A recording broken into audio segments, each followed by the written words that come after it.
नमस्कार दोस्तों PCS academy में मैं आप सभी लोगों का स्वागत करता हूं। और दोस्तों आज के डेट में हम लोग यूपी पीसीएस मेंस की जो आंसर राइटिंग की सीरीज़ चल रही थी, उसी सीरीज़ में हम लोगों ने 205 नंबर पार्ट तक देख लिया था। प्रत्येक पार्ट में हम लोग 2 प्रश्नों को देखते हैं। आज के डेट में हम लोग 206 नंबर पार्ट को अच्छी तरीके से देखेंगे। तो आज की जो चीज़ें हैं दोस्तों, तो वो आप लोग अच्छे से दोनों प्रश्नों को लिखने का प्रयास करिए। आज का प्रश्न जो है पेपर 4 का प्रश्न है, प्रश्न संख्या 211 है और 200 शब्द सीमा में इस प्रश्न को लिखना है। यूपी पीसीएस मेंस 2020 के लिए बहुत ही ज़्यादा इम्पॉर्टेंट है, क्योंकि देखिए सबसे ज़्यादा तकलीफ़ यही होती है लिखने में, और लिखने की बातें होती हैं, सारी चीज़ें होती हैं, तो उसमें तो तकलीफ़ होती ही होती है। तो अगर आप नहीं लिखेंगे तो ये आपके लिए ठीक नहीं है, एग्ज़ाम के लिए बेहतर नहीं होगा। तो आज से ही 2020 की जो लोग तैयारी कर रहे हैं मेंस की, तो अच्छे से डे बाय डे आप चीज़ों को लिखते रहिए, अच्छे से चीज़ों को करते रहिए। ठीक है, वीडियो अच्छा लगे तो वीडियो को लाइक कर दीजिएगा। इसकी पीडीएफ जो है आपको यूपी पीसीएस मेंस के ग्रुप में आप लोगों को मिल जाएगी। तो अच्छे से चीज़ों को करते रहिए।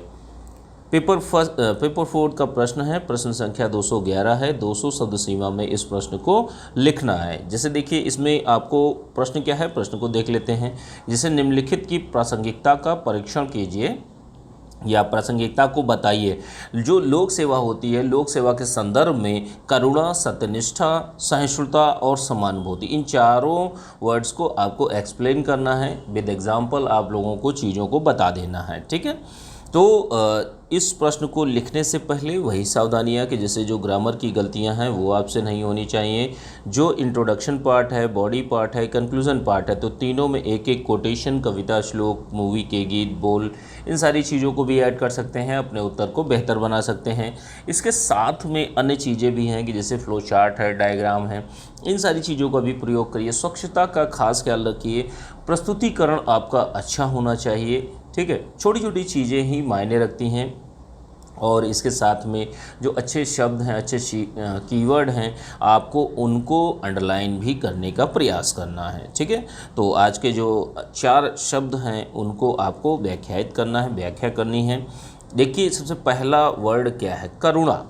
तो देखिए करुणा है क्या, किसी भी व्यक्ति या प्राणी समुदाय की समस्याओं को गहरी समझ रखना। लोक सेवा के संदर्भ में आप सिविल सर्वेंट बनेंगे जाकर, अगर आपके अंदर एक करुणा भावना नहीं है, एक दिल से लगी भावना नहीं है, किसी भी व्यक्ति, समुदाय, प्राणी, समूह की समस्याओं को अगर आप नहीं समझ रहे हैं, तो आप एक अच्छे लोक सेवक नहीं कहलाएंगे। एक चिंता होनी चाहिए। चिंता ऐसे नहीं कि हाँ भाई सबने ऊपर सतही तौर पर चीज़ों को देख लिया, नहीं, समानुभूतिक चिंता होनी चाहिए कि दिल से उसकी जगह पर अपने आप को रखकर सोचना, प्लस उसके लिए कुछ बेहतरी के लिए काम करना, कुछ उसके लिए बेहतरी के लिए काम करना, ये सारी चीज़ें हों। उसके दुख दर्द को समझना। ठीक है, कि जैसे मान लीजिए आप एक सिविल सर्वेंट है, आपके पास में एक कोई शिकायत करता आता है कि मेरे यहाँ पानी की समस्या है और नल नहीं लगा है, प्रधान जी मेरी बात भी नहीं सुन रहे हैं। तो ऐसे में आपका कर्तव्य क्या बनता है, आपको उसकी परिस्थितियों पर जाकर रख कर चीज़ों को देखना होगा। आपकी उसकी समझ रखनी होगी कि हाँ भाई कितनी बड़ी समस्या है, उसको पीने का पानी तक नहीं मिल पा रहा, तो मैं उसके लिए जो अधीनस्थ अधिकारी हैं उनको आदेश दूं। तो इस तरीके से एग्जाम्पल बता सकते हैं।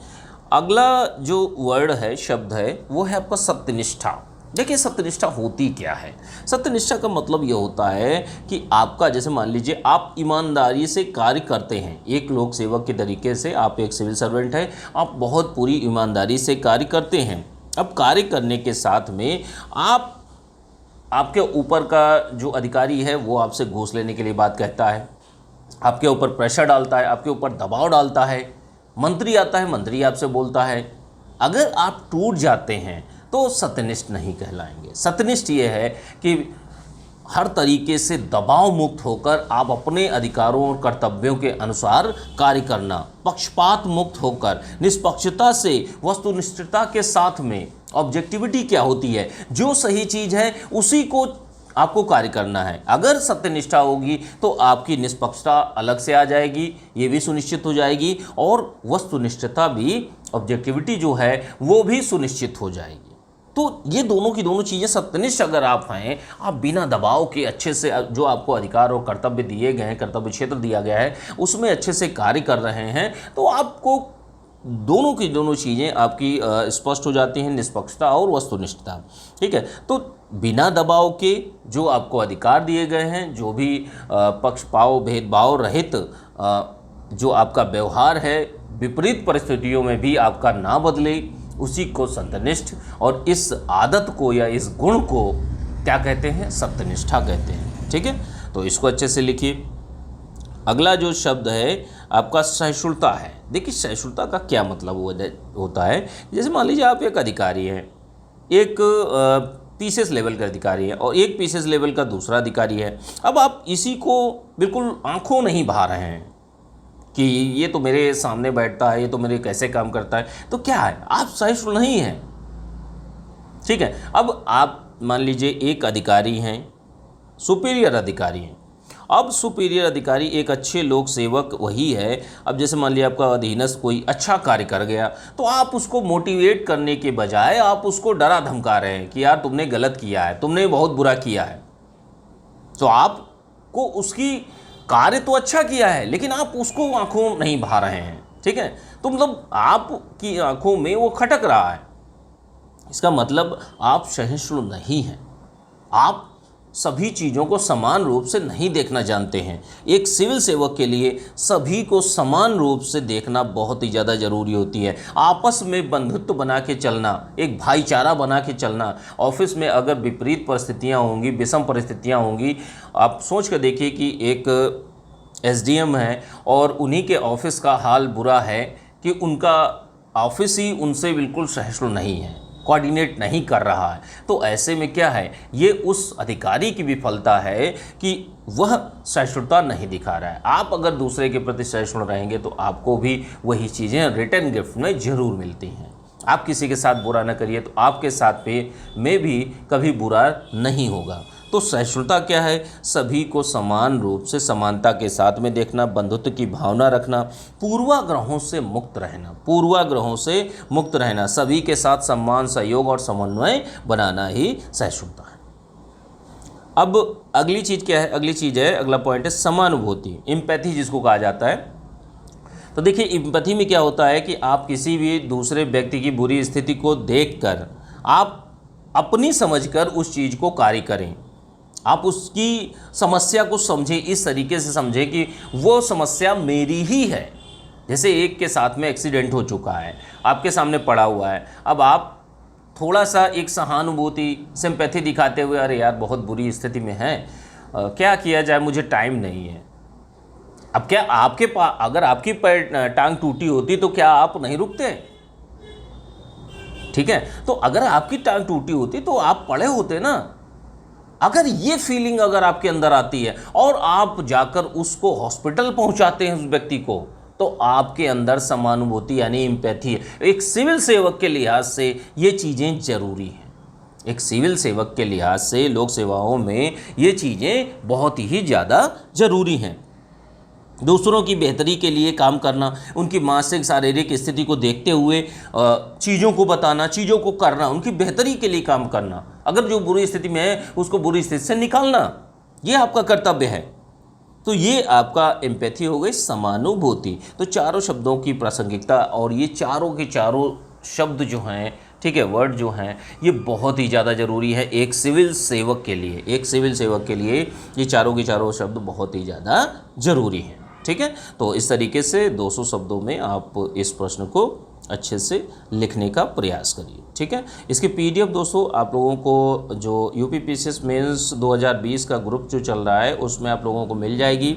जो लोग भी यूपीपीसीएस मेंस 2020 का ग्रुप ज्वाइन करना चाहते हैं, पेड टेलीग्राम ग्रुप है, तो उसमें आप लोग ज्वाइन कर सकते हैं। नंबर है 9140085178 पर मैसेज करके जानकारी ले सकते हैं। ठीक है, चलिए अगला प्रश्न देखते हैं। अगला प्रश्न क्या है? करंट अफेयर का प्रश्न है। प्रश्न संख्या 212 है और 125 शब्द सीमा में इस प्रश्न को आप लोगों को लिखना है। ठीक है, तो अच्छे से इस प्रश्न को लिखने का प्रयास कीजिए। जैसे प्रश्न क्या है, प्रश्न को देखते हैं। केंद्रीय विश्वविद्यालय अधिनियम 2020 का विवरण दीजिए। तो इसके बारे में आप लोगों को बताना है। प्रश्न को लिखने से पहले वही सावधानियां कि जैसे जो ग्रामर की गलतियां हैं वो आपसे नहीं होनी चाहिए। जो इंट्रोडक्शन पार्ट है, बॉडी पार्ट है, कंक्लूजन पार्ट है, तो तीनों में एक एक कोटेशन, कविता, श्लोक, मूवी के गीत, बोल, इन सारी चीज़ों को ऐड कर सकते हैं, अपने उत्तर को बेहतर बना सकते हैं। इसके साथ में आप कुछ डेटा, डायग्राम, इन सारी चीज़ों का भी उपयोग कीजिए। और क्या है, और इसके साथ में कुछ अन्य चीज़ें भी हैं कि जैसे जो अच्छी लाइनें जो होती हैं तो उनको आप बेहतर करने का प्रयास करिए, उनको आप ठीक करने का प्रयास करिए। ठीक है, जो अच्छे लाइनें होती हैं उनको अंडरलाइन करने का प्रयास करिए, अच्छे से लिखिए। ठीक है, और अच्छे से इस प्रश्न को लिखिए। प्रश्न को देखते हैं। केंद्रीय विश्वविद्यालय अधिनियम 2020 का विवरण दीजिए। देखिए, केंद्रीय विश्वविद्यालय अधिनियम एक्ट जो आया है 2020 में 25 मार्च 2020 को राष्ट्रपति जी की स्वीकृति मिली है। ठीक है, इसका उद्देश्य क्या है? उद्देश्य बस इतना है कि जो हमारे राष्ट्रीय संस्कृत संस्थान नई दिल्ली है, श्री लाल बहादुर शास्त्री राष्ट्रीय संस्कृत संस्थान विद्यापीठ, ये भी नई दिल्ली है, और राष्ट्रीय संस्कृत विद्यापीठ तिरुपति को अब केंद्रीय विश्वविद्यालय में परिवर्तन किया जाएगा। क्यों परिवर्तन किया जाएगा? जिससे यहाँ की शिक्षा प्रणाली बेहतर हो सके, रिसोर्सेज मिल सके, वित्तीयन अच्छे से हो सके। तो इन सारी चीज़ों के लिए यह विश्वविद्यालय अधिनियम 2020 लाया गया। इसके अंतर्गत कौन कौन से कार्य किए जाएंगे?